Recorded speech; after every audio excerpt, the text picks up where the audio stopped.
முழங்குது பார். 6-8 எதிரான பெரியாரின் போர்க்குரலை பாட்டை திக்க முழங்குது பார். வாழ்க வாழ்க வாழ்கவே, வாழ்க வாழ்க வாழ்கவே.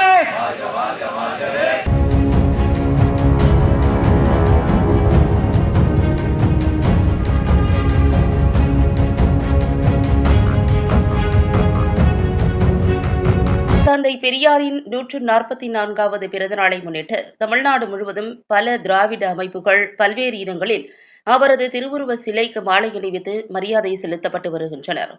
அதன் ஒரு பகுதியாக கோவை காந்திபுரம் திருவள்ளுவர் பேருந்து நிலையம் அருகே உள்ள தந்தை பெரியார் திருவுருவ சிலைக்கு திமுக சார்பில் மாநகர் மாவட்ட திமுக பொறுப்பாளர் கார்த்திக், தந்தை பெரியார் திராவிடர் கழக பொதுச் செயலாளர் கு. ராமகிருட்டிணன், திராவிட விடுதலை கழக நேருதாஸ், புரட்சிகர இளைஞர் முன்னணி மலரவன், விடுதலை சிறுத்தைகள் கட்சி சுசி கலையரசன் மற்றும் தமிழர் அமைப்புகள் மாலை அணிவித்து மரியாதை செலுத்தி உறுதிமொழி எடுத்தனர். இந்நிகழ்வில் திராவிட அமைப்புகள், பல்வேறு தோழமை அமைப்புகள் உட்பட ஏராளமானோர் கலந்து கொண்டனர்.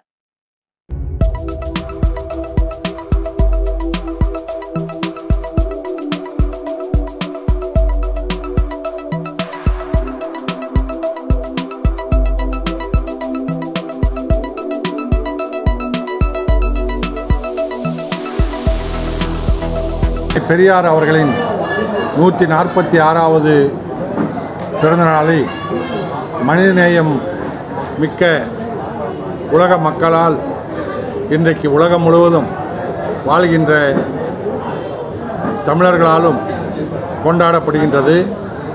பெரியார் என்ற தத்துவம் அறிவியலும் மனிதநேயமும் மிக்கது.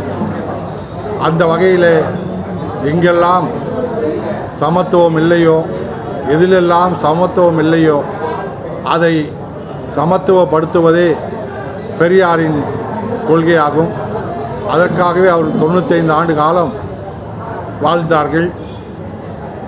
அந்த அடிப்படையில்தான் தமிழக அரசும் மாண்புமிகு முதல்வர் ஸ்டாலின் அவர்களும் இந்த நாளை சமூக நீதி நாளாக அறிவித்திருக்கின்றார்கள். அந்த வகையில் பெரியார் இன்றும் தேவைப்படுகின்றார். பெரியார் இன்னும் மக்கள் உணர்ந்து ஏற்றுக்கொள்ளக்கூடிய வகையில் இன்று உலகம் முழுவதும் ஏற்றுக்கொண்டு, குறிப்பாக தமிழ்நாடு தலை தோங்கி விளங்குவதற்கு பெரியாரின் தத்துவத்தை மக்கள் உள்வாங்கியதே காரணம். அதை தொடர்ந்து அந்த தன்மையிலே மக்களின் ஏற்றத்தாழ்வுகளை ஒழிப்பதற்கு, அது ஏழை பணக்காரன் என்ற ஏற்றத்தாழ்வு, ஆண் பெண் என்ற பேதமை, சாதி ரீதியாக தாழ்த்தப்பட்டோர் உயர் சாதியினர் என்ற பேதமை எல்லாவற்றையும் நீக்குகின்ற வகையிலே தொடர்ந்து பெரியார் தேவைப்படுகிறார். அவர் வழியிலே தொடர்ந்து செயலாற்றுவோம், சமத்துவம் காண்போம்.